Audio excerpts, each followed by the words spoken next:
Welcome to the Wilderness Season podcast. I'm your host, Sherry Ward. I have a passion to bring hope and breakthrough to those experiencing the toughest times of their lives. In this podcast, we will give you critical insights and revelations as I interview people just like you, those who have been right where you are and understand exactly what a wilderness season is all about. It's real, it's raw, it's practical. Come join the conversation. Welcome to the Wilderness Season podcast. Hello, and welcome to the Wilderness Season podcast. I'm your host, Sherry Ward, and I have Phil MacNevin with me, an old-time friend. We've been around the block for many years. He's an entrepreneur, designer, digital marketer, and sometimes Christian apologist. Did I say that right? Yeah, you sure Okay, did. just want to make sure.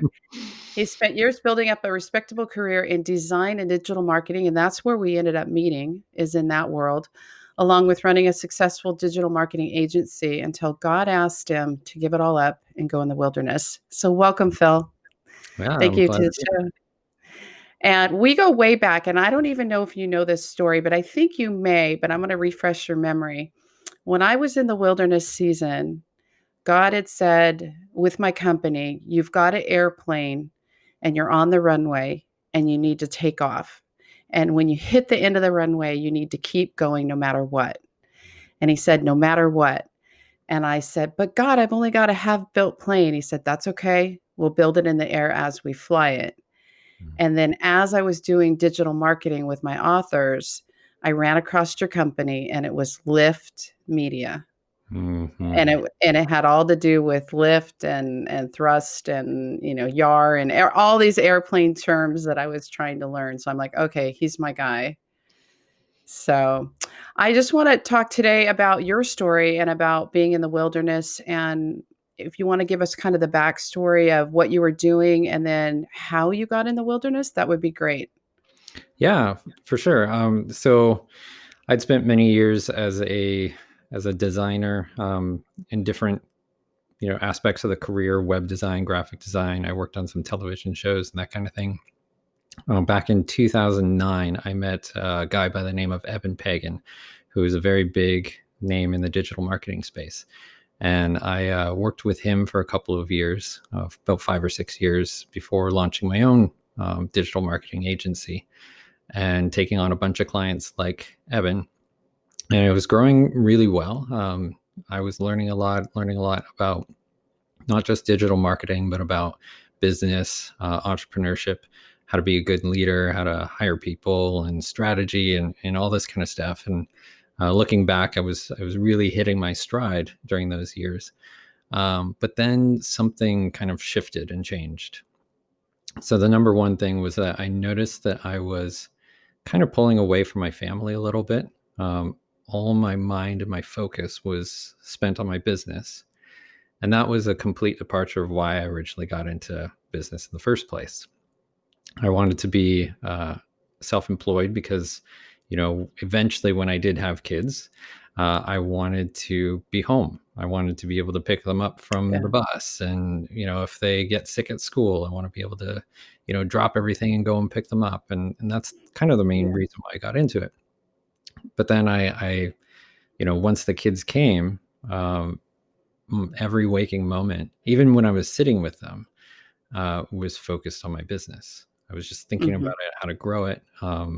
Was my team doing, what they needed to do? Were the projects getting finished, and like all this kind of stuff? And I think that that's kind of what led maybe God to intervene. I'm not sure. I mean, He has His own reasons, and I don't want to Yeah. pretend to know why Yeah.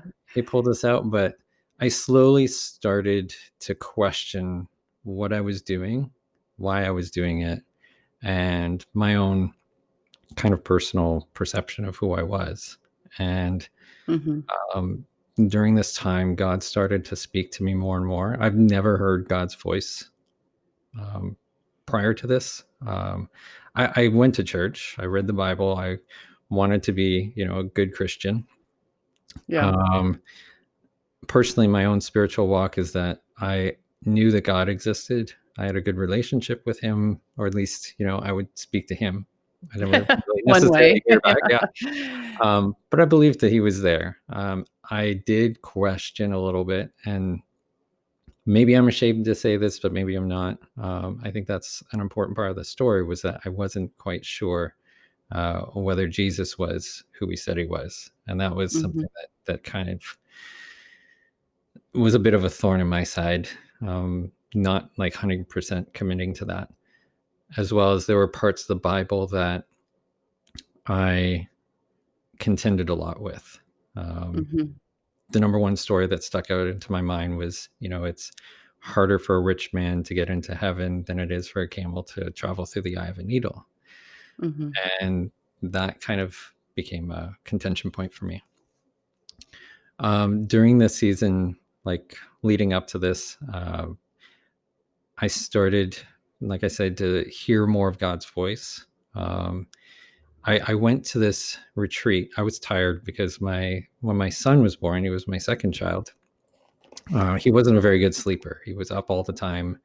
The only way he would sleep is when I'm cradling him on a chair in his bedroom. So Oh, wow. Wow. so for about 2 years, the only good night's sleep I would get on Friday nights is when my parents would take him for the night. Wow, that's So hard. yeah, my wife was going through a postpartum depression at the time. I was going through a postpartum depression. I was just kind of broken in a lot of Mhm. different ways. At this time, I went to a retreat. My wife said, there's this men's retreat going. You should go. And so I went, and it was one of the coolest retreats I've ever been on, like a Christian retreat. It was just, there was no structure. It was, we pray together, we eat together, and then there'll be a little bit of worship time together in the evenings. Yeah. Apart from that, your time is your own. You do whatever you want. I love that. I Yeah. love that. It gave us a lot of quiet time, a lot of time to Yeah. kind of Yeah. self-reflect and that kind of thing. And so I spent a lot of it sleeping. Yeah. Everybody else went out hiking or kayaking and that kind of thing. I just laid in bed and slept. But then I did get up and I walked over. There was this dock, and I walked over there. I sat down there with my Bible. I don't know if I opened it or not. And I just prayed and I said, God, where are you leading me? What is going on? And the essentials boiled down to, he said, you're broken, but I want to remake you like the potter and the Wow. clay kind of a thing. Wow.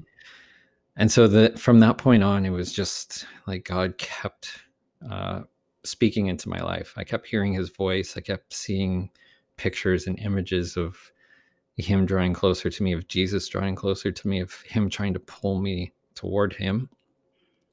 And where this story kind of really takes us is that one day, it was back in May of 2017. My wife and I both heard God's voice, same day, different locations, and probably different times too, but it was the same day. Uh, Mhm. she had an ankle that had swollen up and it wasn't going down. And so she was getting concerned about it. So she went to the hospital and got an MRI on her ankle. And as she was sitting there in the machine, and the magnets were going around, she was praying, and all she heard was "go, go, go, go, go." And she's like, Wow. "Okay, Where? yeah, exactly." Yeah. And he said, "Hawaii," and she was like, Oh, darn, not "I know, Africa right?" or not the poor Hawaii. Okay, God, let me think about that. Yeah, exactly. She's like, "Nobody's gonna believe me that God told me to go to Hawaii." Um, but the interesting thing is that Hawaii wasn't high on our bucket list. It wasn't like she was just like, "Oh, we should go to Hawaii." It was just like it wasn't even on our radar. And the same day, I was at home listening to an audiobook. I think it was called. Actually, I don't remember what it was called. It was a Brian Houston book. Yeah. Anyway, and as I was reading this, I was kind of getting the sense that God might be calling me into something like either missions or ministry or something along those lines. And but in the end, he spoke to me while I was cleaning dishes, and he said, "Come find me in Hawaii." Wow. And so Wow. we were just blown away that we both heard that message. Yeah. Um, and we said, there's like, how can we not do this? How can Yeah. we not move ahead Yeah. and see? Because if we ignore what we think we hear, then we could miss out on something that God has planned for us. I And like how he said, "Come find me in mhm, Hawaii." You know, it wasn't just well, hers was go, but yours was come find me. I like that phrase that he used. mhm. Yeah, it was like a very gentle invitation. Mhm. And so we I don't know how much of the story I should tell, but basically there was a lot of roadblocks for us getting to Hawaii in the first place. Um, but God really intervened and he made it happen Mhm. in a most miraculous way. Like there's no way I could even fathom how it happened, but he got us there. And we had no idea why we were going. We were like, what's in it? Like, what's out in Hawaii? And eventually we came across YWAM, Youth with a Mission. Mhm. And we thought, well, maybe that has something to do with it. And so I reached out and I said, I am not sure how to explain this. And I don't know if this makes sense to you guys, but I feel like God's calling my wife and I to come visit Hawaii. And maybe it has to do with YWAM. Here's who I am. And I explained I'm a digital marketer and I run an agency and all this kind of stuff. And later on, I find out. So I get connected. They connect me to a guy. His name's Joel Rogers. From And YWAM. yeah, Okay. and he reaches out to us and he said, we would love to have you. I'd love to, host you. When you land in Hawaii, I'm happy to go and pick you up at the airport if you need it. And, you should drop by our campus here in Kona and I would be happy to give you a tour. I said, okay, that sounds really great. I found out later, Uh-oh. after we had already arrived there, that Joel and his team and his family were praying for someone like me to come. So that Wow. was a Wow. really cool thing. I didn't know that until I think it was a year after all of this has happened. That's when I learned about that. And when you say, like, somebody like me, you mean digital marketer or okay. Yeah, That's digital wild. marketer. That's wild. So so we landed there. God kept calling us to the YWAM campus. Um, it was really difficult for both of us. My wife was struggling through a lot of anxiety through this whole process, a lot of Mhm. anxiety attacks. But God was there. And um, by the end of the 2 weeks that we spent on Kona, we had this overwhelming sensation that that's where God wanted us to be. Wow. We weren't sure when, we weren't sure how, or, I was still running my digital marketing agency. I'm like, I can't, I know I technically can do this remotely, but, how can I do that and be here and all this kind of stuff. And, um, but we prayed about it. Um, you know, the fact of us leaving everything that we had at home, our family, my kids, like they were still in school. We just pulled them out. My wife or my daughter was uh, in kindergarten at the time, so we pulled her out to come for 3 weeks here. Wow. Wow, And yeah. I had just agreed to be on the board of directors for her school. Oh, no.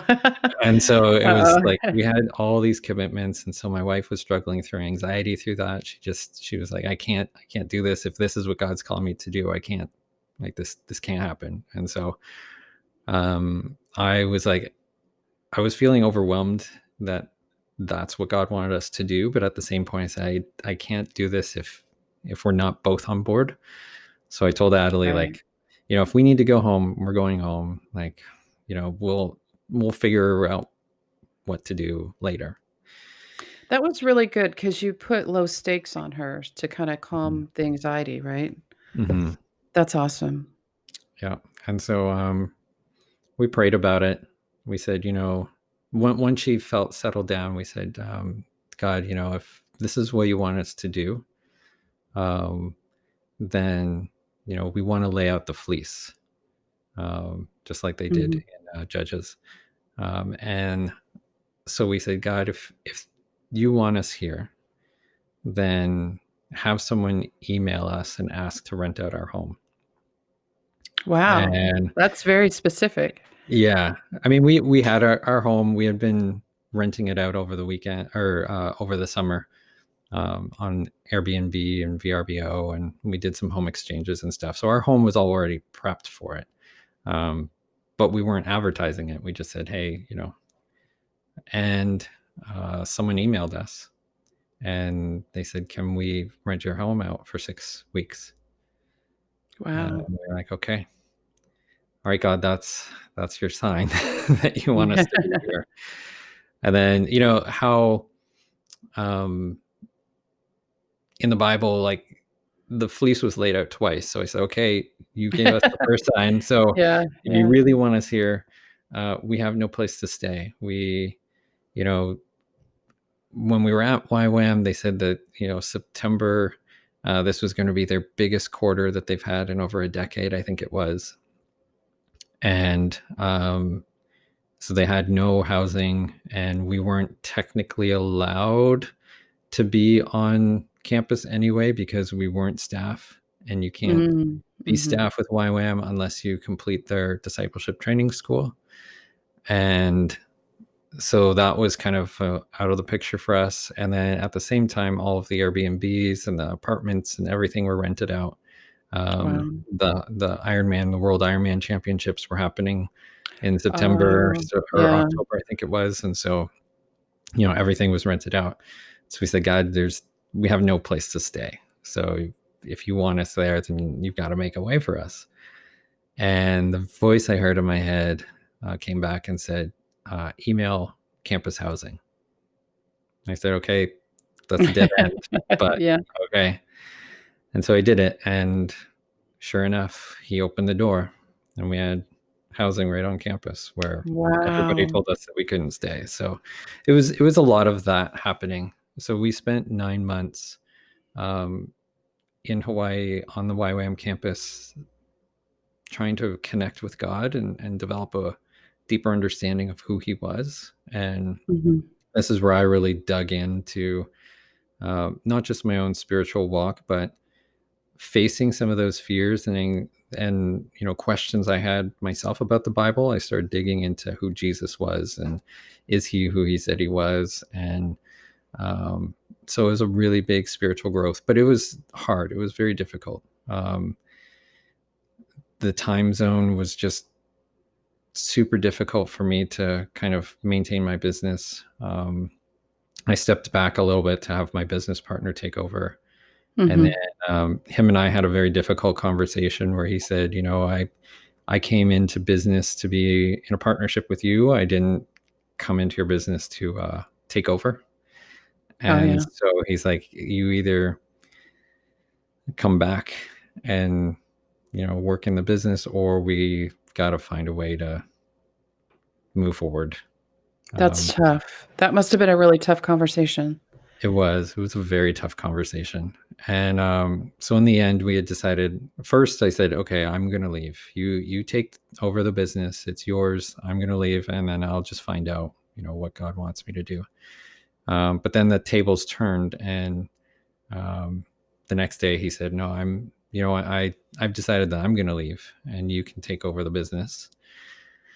And it was difficult for me for a Mhm. couple of different reasons. Number one, I was in the US, so I didn't know, like from a gray zone perspective, a legal perspective, I didn't know, am I technically allowed to run this business from here or whatnot? And I don't So know if people know, so I'm gonna interject here. You're mhm, Canadian. I am. Yeah, I'm Okay, Canadian. just so people know. Okay, so they have a frame in the story. Yeah. Yes. And Okay. so I at this point I had a lot of faith in my team that I had built up over the years. And so I said, I'm going to take a step back, um, basically take an advisory role for the business.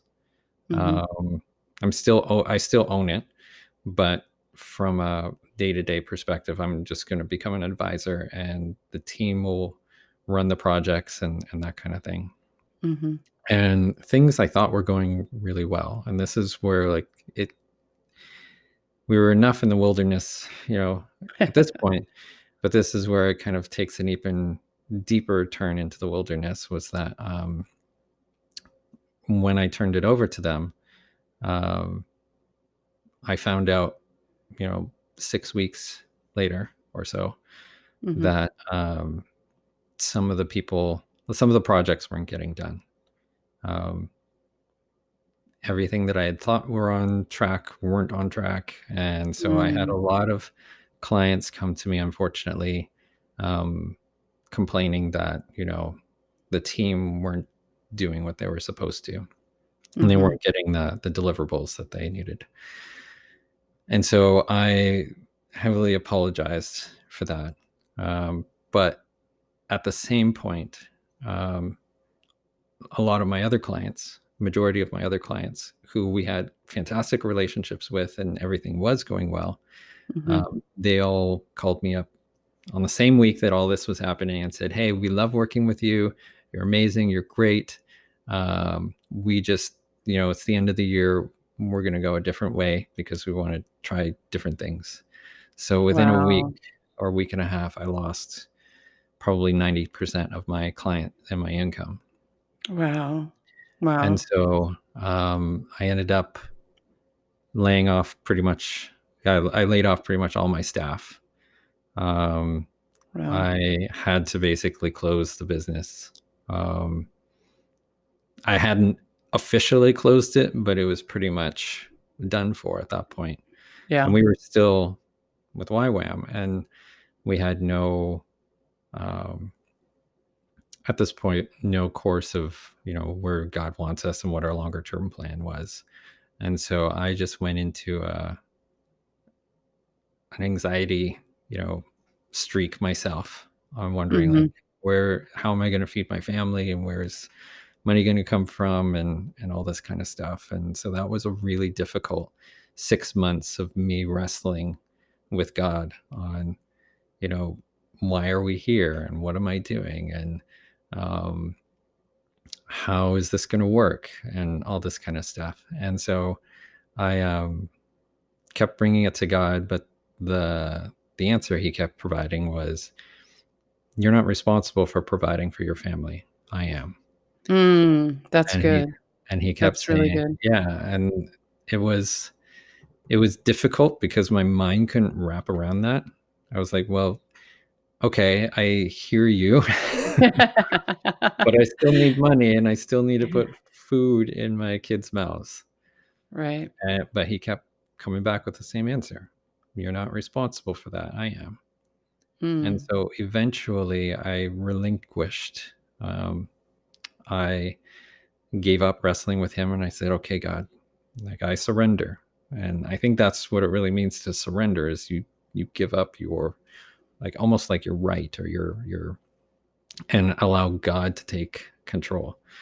Mhm. And so I said, Mhm. "Okay, God, you're our provider." So I officially closed down my business. And for a whole year, God provided. Wow. He Wow. provided places to stay. He provided food.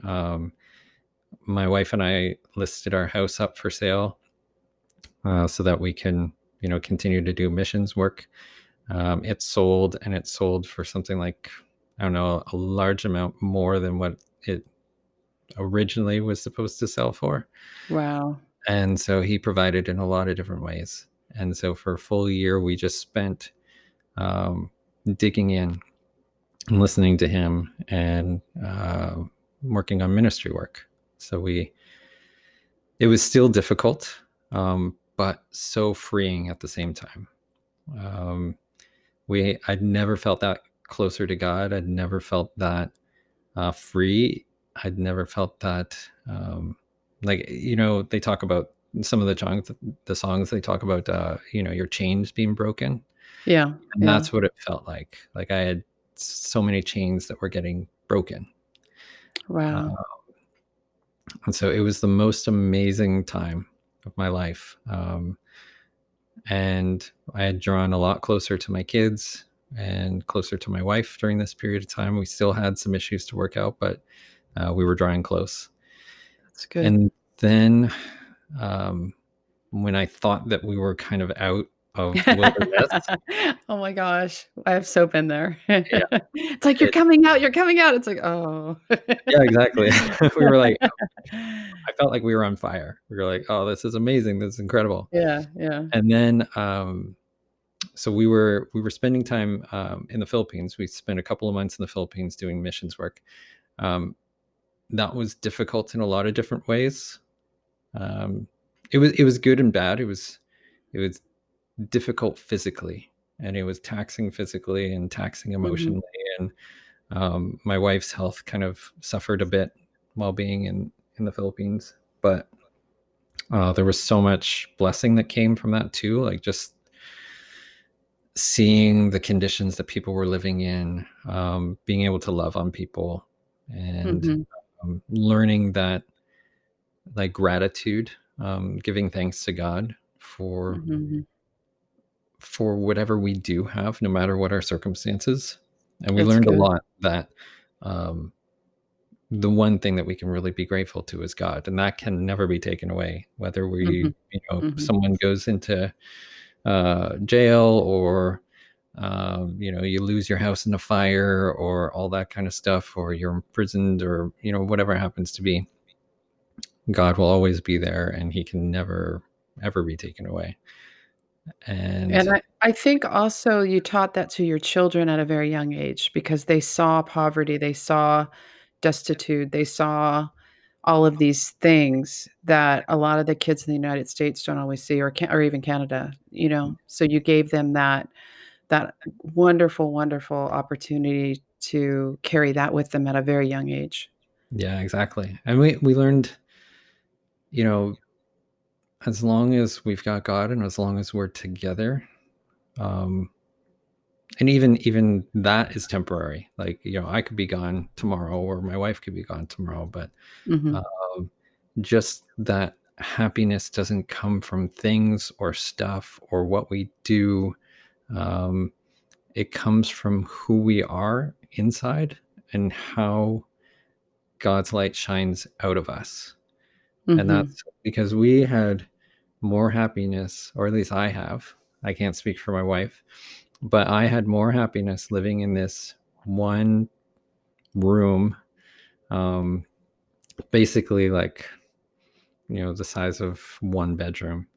And it had a Wow, bathroom, it had beds for all four of us. And that was what we lived in the Philippines. And I had more happiness there than I had back at home with my house and my SUV, and all the toys that I had at home. Um, interesting. yeah, and so it changed our perspective a lot. And then we got home, and then things got tough again. Yeah. So go ahead. No, so you're just saying that the wilderness, like, you think you're almost out, and then it's like one more lesson and one more you're going deeper into it, Mhm. with the different moves, it sounds like. Yeah, I think that God uses it all. He uses everything, and there's things that we can learn through every season of life that we're in, whether it is perceptively a high season, or it's something that we feel like is a low. Mhm, But there's always something that God is trying to teach us. And so, in this kind of, we learned a lot in that phase, and then we got a bit of a break and a breather, and everything felt good and it felt stable. And then we were back in it again because God mhm, wanted to show us more.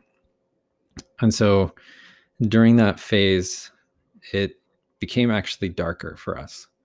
So mhm, we had returned home from the Philippines, and I got a letter from CRA, which is basically the Canadian equivalent of the IRS. mhm, And they talked about how, while we were doing our missions work, they had tried to send a letter to verify some of my income and expenses. But because we were doing missions work, and the letter was sent to our old address, to mhm. a home that we no longer owned, um, the new owners never returned the letter. And so Oh, wow. CRA thought that maybe I was avoiding them or that kind of a thing. And so they zeroed out all of my expenses for 2 years of my income. Oh, And so I got hit with a big um, bill, basically, that said that I wow. owed the Canadian government $117,000. Oh my gosh. And so that hit me hard.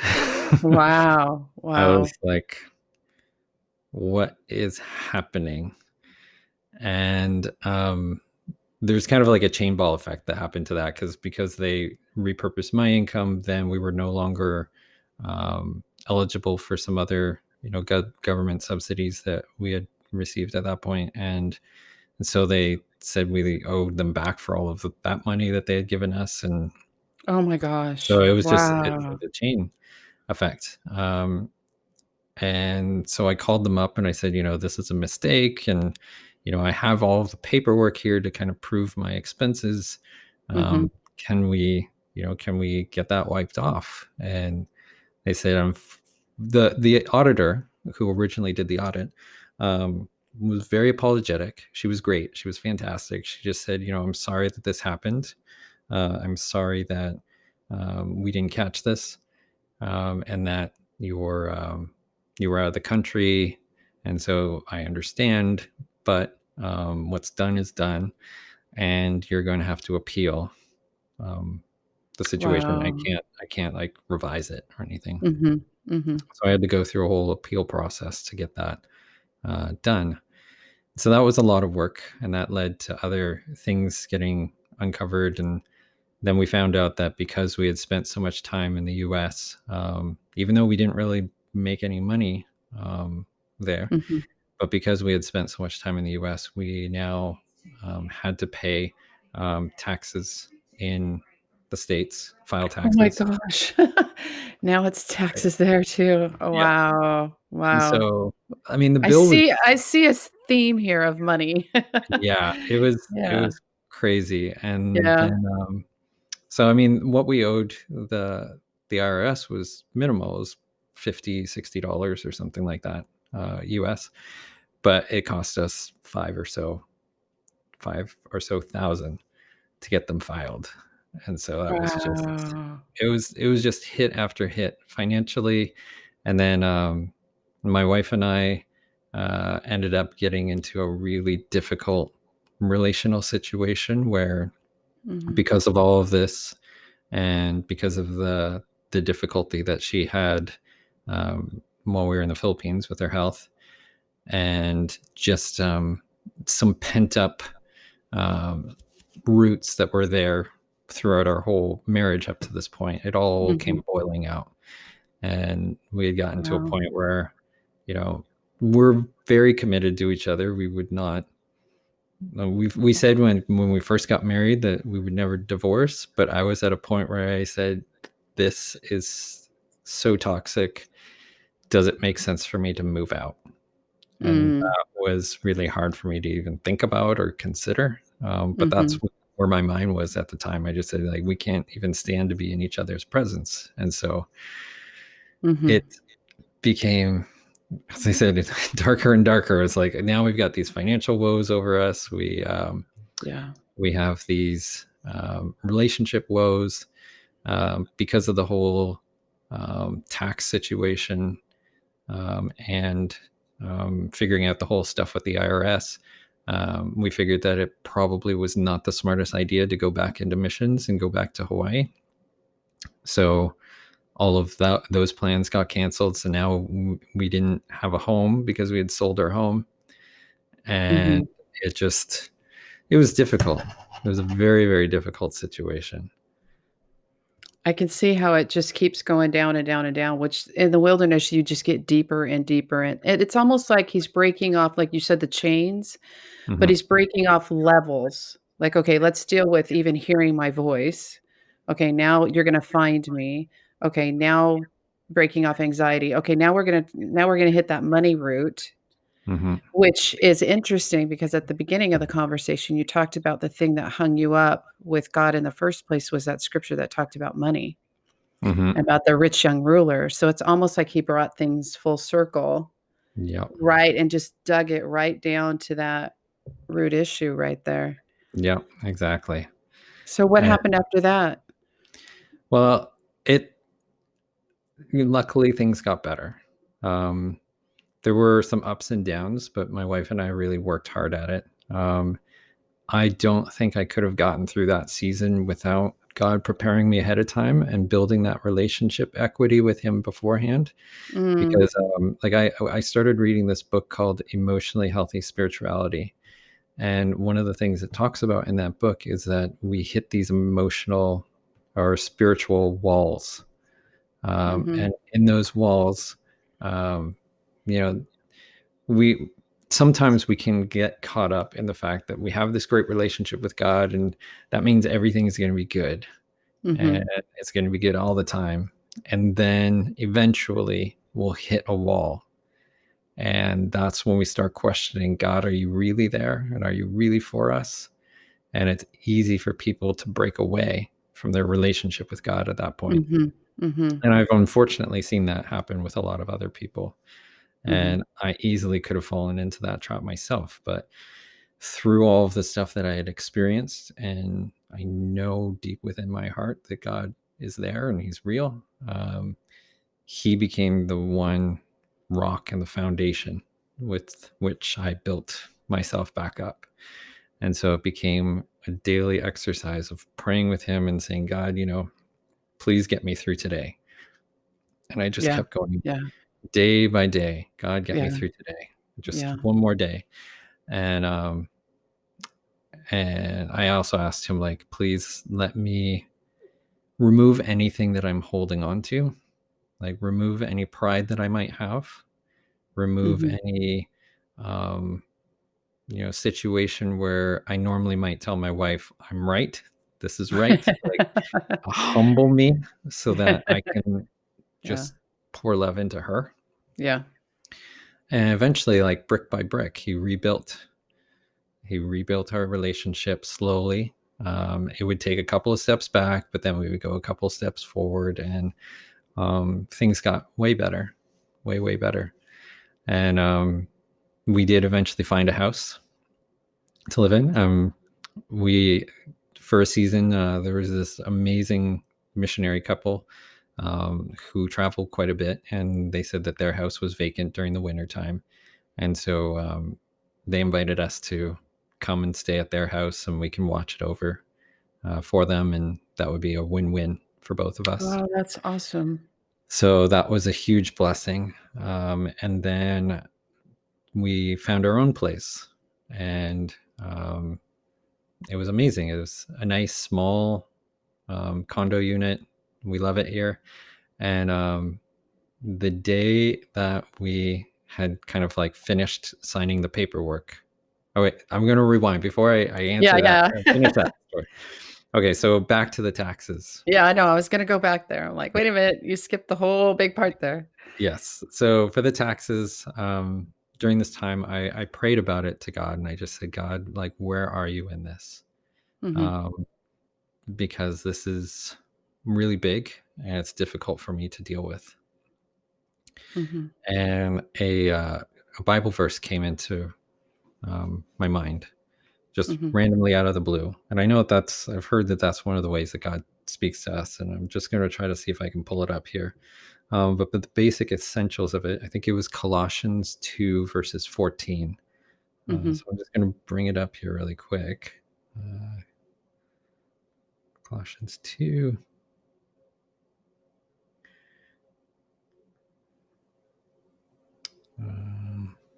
Is it 2:14? Yes. Um, this is not the same translation. Hold on. I know sometimes it's like he talks to me in King James, and sometimes it's the Message, and sometimes it's NIV. It's like Yeah, exactly. it gets like, "Wait, I gotta get it just right the way he said it." Mhm.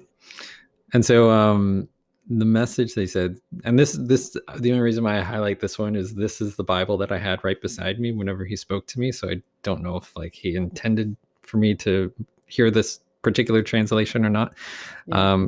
But Colossians 2:14 says, He erased the certificate of debt with its Mm, obligations that was against us and opposed to us, and has taken it away by nailing it to the cross. wow. Now I know that that's, really taking that Bible verse out of context, Right. but when I read that, I said, "Is is it possible that God's telling me that He's going to erase the certificate of debt?" Wow. And That's um, good.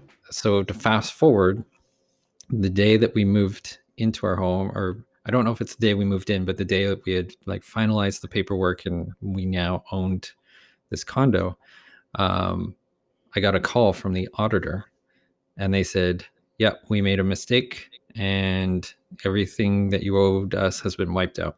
So you don't owe us anything." Wow. And Wow. If that yeah, doesn't make your faith go so deep with God, I don't know what would. I know, right? I hope you're like, "Yay, God." Get the shirt. Exactly. Wow. Wow. So you did hit correctly on that. So, Yeah. wow. So do you feel like you're still in the wilderness? You're coming out of the wilderness? Where do you feel like you're at in the process? I know for me, it's wilderness crossing over. And I think that's what happened to you is like you went through the wilderness, but then the crossing over hits. And that's the season nobody talks about. And that's Mhm. the season where it gets worse and it gets harder. And it's almost like the enemy is, you know, all out trying to get you off track for the one last time Yeah. before you cross over and come into that promised land. Yeah. So where do you feel like you're in that process right now? I feel very much that we're in the crossover stage, because Mhm. some things are definitely, way better than they were before, but other things are more difficult than they were. Mhm. We have not gotten kind of to that promised land yet, to that very stable ground, but fortunately, there is a lot of things that my wife and I are very grateful for. We see all of God's blessings around us, and that's what we choose to focus on. Mhm. Because if we looked at all the things that have not come to fruition yet, or the things that are very difficult at this point, then it can just take us to a really dark place. And Mhm. Mhm. that can be the same in any season. And so by focusing on Him and what He says of who we are, and His promises to us on that we are loved, um, that we are important, that we matter, and Mhm. that He desires a relationship with us, and seeing all the things that are big blessings. Like, we don't live in a one bedroom, uh, Yeah. Yeah. room anymore. We do have plenty of food on our plates. We have everything we need, and that is something to be very grateful for and thankful for. So I know that God has His ways. Um, Mhm. he has His processes. I know there was a song that I used to love listening to. I put together a little playlist for whenever I'm in like the thick of the wilderness Oh, that's good. Yeah. Yeah, and yeah. I need to hear God's promises. But the song, I can't remember exactly how it goes, but it says something like, you know, oh, I wish I could remember the lyrics. It was very powerful. Um, but the essential like gist of it was that we don't know your process. We can't see the bigger picture, Mhm. but we know that you are good, and we trust your judgment. And so by doing that, we trust that in the end, He's going to redeem us, and He's going to, we're going to be filled with the love and the Holy Spirit. So, Mhm. Mhm. irrespective of our consequences and our circumstances. Sorry. And I think that's true in the wilderness because the the big thing that you learn in the wilderness, one of them anyway, is trust. Hmm. And how do you trust him? It's by being in those difficult situations and seeing him show up. And even when you don't think he shows up, you still trust. Hmm. And eventually, you'll see the fruition of that. And you may not see it right away, but you will see it in the end. Yeah.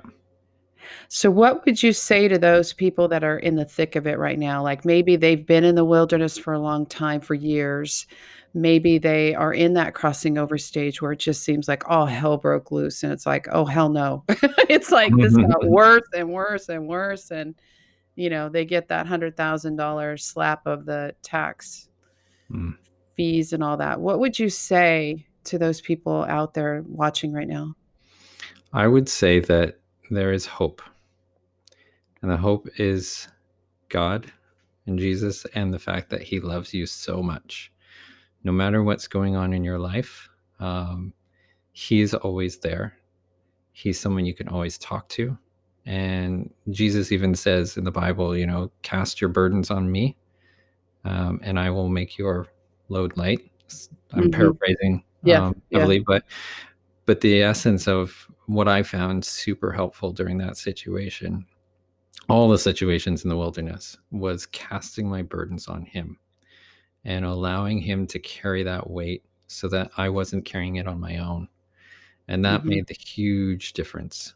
There's an amazing app that I have downloaded called, I think it's the 1 Minute Pause by John Eldridge. mhm, And in it, I found a lot of solace because that's what he kind of talks you through, is like lay your burdens on God and help to rebuild a connection with God. mhm, And um, without that, it's difficult. It makes things so difficult to walk through. Um, but if we focus on him and what he says about us, and um, the fact that he does love us, and focus on what he asks us to do, which is to love others the way God loves us, mhm. then that can give you strength. God, that says in Philippians, God, I can do all things through Christ who gives me strength. And I used to look at that verse and be like, oh, if I want to be a basketball player, I can do it because God can give me the strength. And Yeah. while that may or may not be true, I don't know. But for me, the deeper understanding of that is I can weather any storm. And Mhm, even thinking about, you look at the book of Matthew, I think it was Matthew chapter 14. So this is right after Jesus had fed the 5,000, mhm. and he was praying by himself on a mountain, and the disciples come up to him and he says, go across the Sea of Galilee and I will meet you there, or something like that.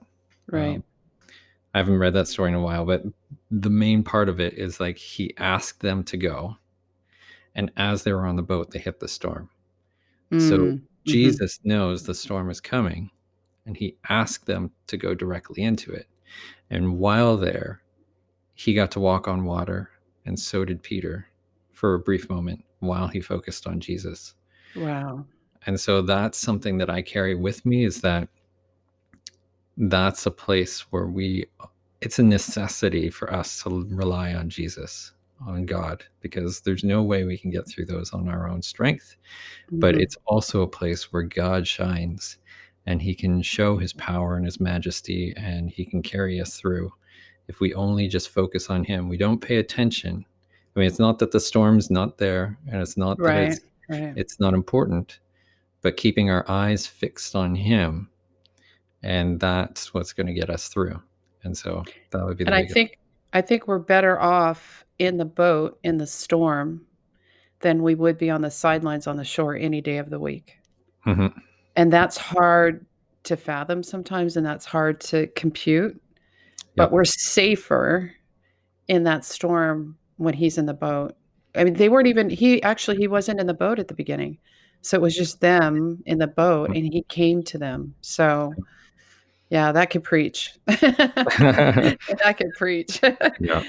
Well, there's, You just as you were saying that, there's that other story too where they were in the boat and Jesus was Yeah, sleeping. yeah, yeah, so I guess Like, there's "What?" both. Yeah. He'll So, either come to you or he's in your boat, but one of the yeah. 2. It's still better than the safety of the supposed safety of the shore, Mhm. um, because that you wanna be where God's at, even if it's a tough place to be in. Yep. That was one thing that I learned at YWAM, is they said, the safest place to be in is wherever God asks you to go. Yeah, that's good. That's Yeah. really good. So speak to you said one thing that I really liked. You said spiritual equity. Talk a little bit more about that. I like that terminology. Yeah. So, I mean, if if I don't invest in my relationship with God, if I don't keep, like, they talk about it a lot in the Bible. Paul in particular speaks a lot about renewing your mind. And Mhm. you renew your mind by reading God's word and by fixing your eyes on Jesus, who's the author and perfecter of our faith. Without doing that, we don't maintain a strong relationship with God. We Mhm. tend to forget the things that He has taught us, and so by surrounding ourselves with it, it's like almost putting on. They talk about the armor of God. So it's Yeah. essentially just that you're putting on the armor of God because you have faith, you have trust, you have all this belief in God who's there. You have this living, active relationship, and that creates that spiritual equity so that when hard things come, um, you have all of this stuff already built up in your mind. You have a strong foundation. Like, Jesus talks about, if you build your foundation on the sand, when a wave comes, it's just all going to kind of crumble away. But if you build it on Mhm. rock, then Right. you've got a solid foundation. So by building, this castle in our minds, this Right. Right. spiritual fortress, stronghold.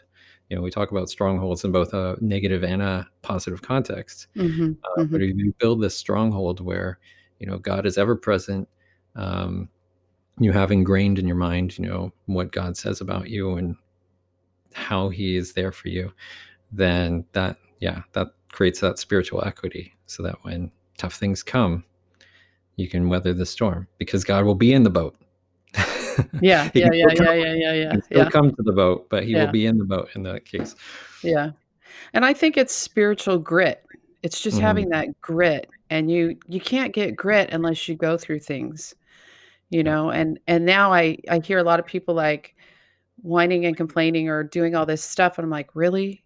Really? mhm, If you saw the last 14 years of my life, really?" It's like but I think it just gives you that fortitude and that grit to keep going and just go deeper with the Lord.